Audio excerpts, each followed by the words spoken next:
आपने गुरु के नाम से सारी चीज़ें की, लेकिन ऐसे गुरुओं, क्योंकि मैं तो खुद ऐसे तमाम, मुझे लगता है कि सैकड़ों बाबा, ये आप भी जानते हैं, सैकड़ों बाबाओं से मिल चुका हूँ जो दावे करते हैं, लेकिन एक पढ़ा लिखा जो विज्ञान के दृष्टिकोण से देखे वो वही चीज़ करके दिखा देता है। तो इसमें क्या फ़र्क हो गया? आखिर ये भ्रमजाल क्यों? देखिए, जान लेना ज्ञान है, प्रकट कर देना विज्ञान है। जान लेना ज्ञान है, प्रकट कर देना विज्ञान है। जब तक आप जानेंगे नहीं तब तक आप प्रकट भी नहीं कर पाएंगे। किसी बारे में नॉलेज हो जाना ज्ञान है, लेकिन जिस बारे में नॉलेज हुआ उसको करके दिखा देना विज्ञान है। हम दोनों में भेद नहीं समझते। मजेदार बात सुनिए, नकारात्मक ऊर्जा से ग्रसित लोग हमारे पास आते हैं, उनको हम हनुमान चालीसा का उपाय, जो भी हमें गुरु प्रसाद है उससे हम उनको रास्ता देते हैं। लेकिन अभी भी हमने अपने जीवन में कुछ नहीं छोड़ा। अब हम चाहते हैं कि हमने ये तो गुरु प्रसाद पाया ही, लेकिन वैज्ञानिक तरीके से अब हम पैरानॉर्मल के ऊपर पीएचडी करने वाले। अच्छा, अब आप पीएचडी करेंगे? यस। और क्यों करेंगे? हम ये पूरे खुद भी आनंद लेना चाहते कि आखिर ये पैरानॉर्मल विज्ञान की दृष्टि में क्या है। हमारी दृष्टि में तो हमें पता है गुरु की प्रेरणा से कि ये यही है, पर विज्ञान की दृष्टि में क्या है उसका भी आनंद हमको लेना है।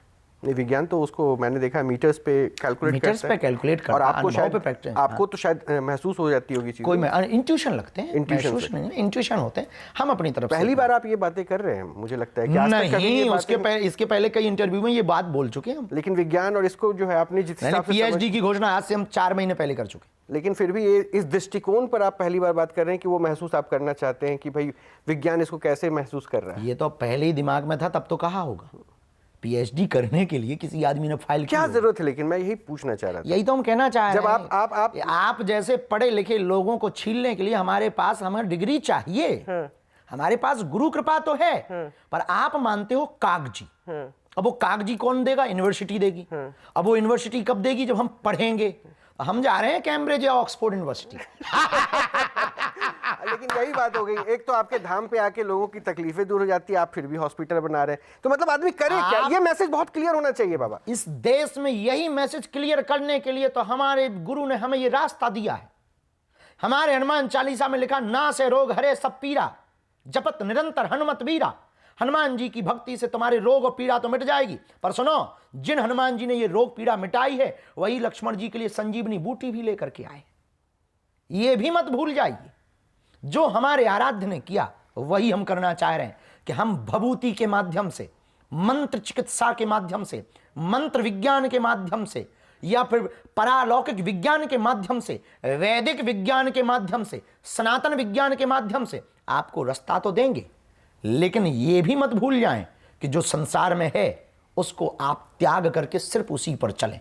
दुआ और दवा दोनों की आवश्यकता है, कृपा और दवा दोनों की आवश्यकता है। इसलिए यदि आपका अस्पताल में ठीक ना हो तो मंदिर चढ़ जाना, और मंदिर में ठीक ना हो तो अस्पताल चले जाना। चलिए, ये मैसेज तो आप क्लियर कर दिया आपने, और ये बात कम से कम मुझे लगता है उनके लिए बहुत ज़रूरी है जिनको लगता है कि अस्पतालों में नहीं, क्योंकि मैंने ऐसे बहुत सारे केसेस देखे। आप ये बताइए, हमने अस्पताल के भूमि पूजन या उद्घाटन का विचार क्यों किया? और ये आपसे मिलने के पहले थोड़ी, आपसे मिलने के बाद थोड़ी किया। ये तो सपना हमारा 4 साल पुराना है, 5 साल पुराना है। इसकी चर्चा तो 5 साल से हम कर रहे हैं लगातार, और फिर भूमि पूजन भी कर दिया, कार्य भी निर्माण करवा दिया। जहाँ भक्ति है हर शब्द में, कथाओं में छुपे हैं दिव्य रहस्य, और ज्योतिष देता है जीवन को दिशा। धर्म से जुड़ी हर बातों को जानने के लिए हमारे चैनल स्तुति को सब्सक्राइब करें। चैनल पर जाने के लिए इस लिंक पर क्लिक करें।